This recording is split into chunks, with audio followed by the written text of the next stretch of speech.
Okay, so for item 4, we want to evaluate or simplify each, and now we're dealing with factorials. So let's just briefly recall what a factorial is. So n factorial, that's going to be 1 times 2 times 3, and so on, until n minus 1 times n. So you're basically multiplying, oops, I should remove this. So you're multiplying all the natural numbers up until n. So for item A, we have that 4 factorial is going to be 1 times 2 times 3 times 4, and that is just 24. For item B, 7 factorial, well, it's going to be 1 times 2 times 3 times 4, right? So maybe I'm going to write this as 4 factorial, and then times 5 times 6 times 7. So that is going to give us 5,024.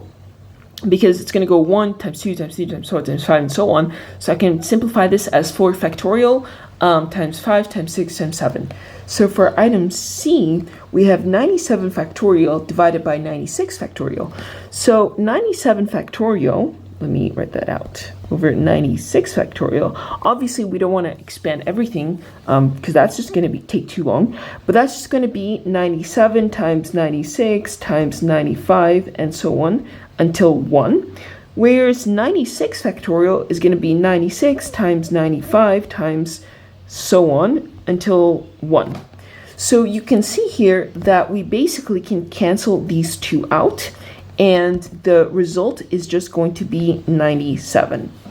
For item D, we have 8 factorial divided by 3 factorial times 5 factorial. So let's expand this. 8 factorial, that's going to be 1 times 2 times 3 times 4 times 5 times 6 times 7 times 8. And then divided by 3 factorial, so 1 times 2 times 3, and then times 5 factorial, so times 1 times 2 times 3 times 4 times 5. So we can see here that these are going to cancel out, right? So we're left with 6 times 7 times 8 over 1 times 2 times 3. So if we do this, the answer that we're going to get here is going to be 56. So we did item D. Now let's do item E.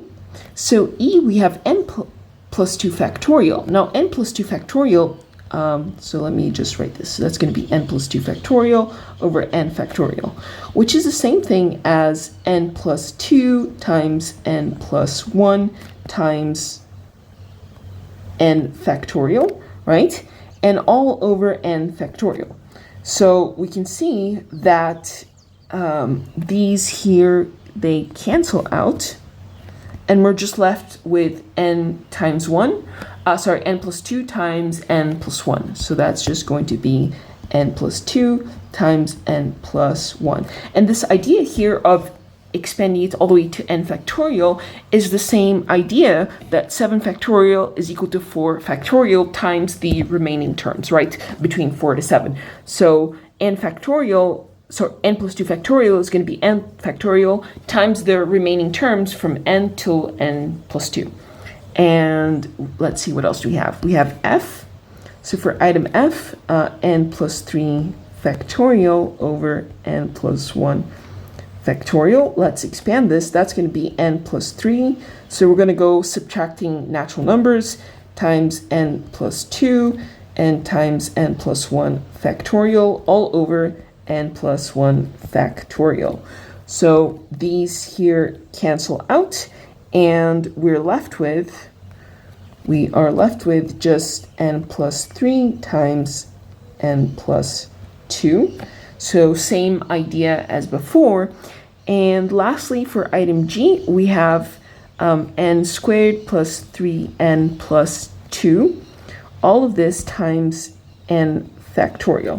Now let's factor this. So n squared plus 3n plus 2, that factors into, that's going to be multiplies to 2 and adds to 3, so that's going to be n plus 2 times n plus 1 times n factorial.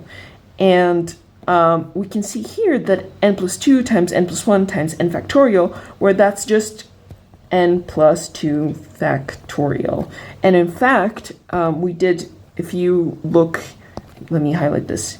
We did this the same idea here, but in reverse, right? Where before we began with n+2 factorial and we decomposed it into n+2 times n+1 times n factorial, and now we did it reverse. We began with n+2 times n+1 times n factorial, and we condensed that into n+2 factorial. So that is it for problem number 4.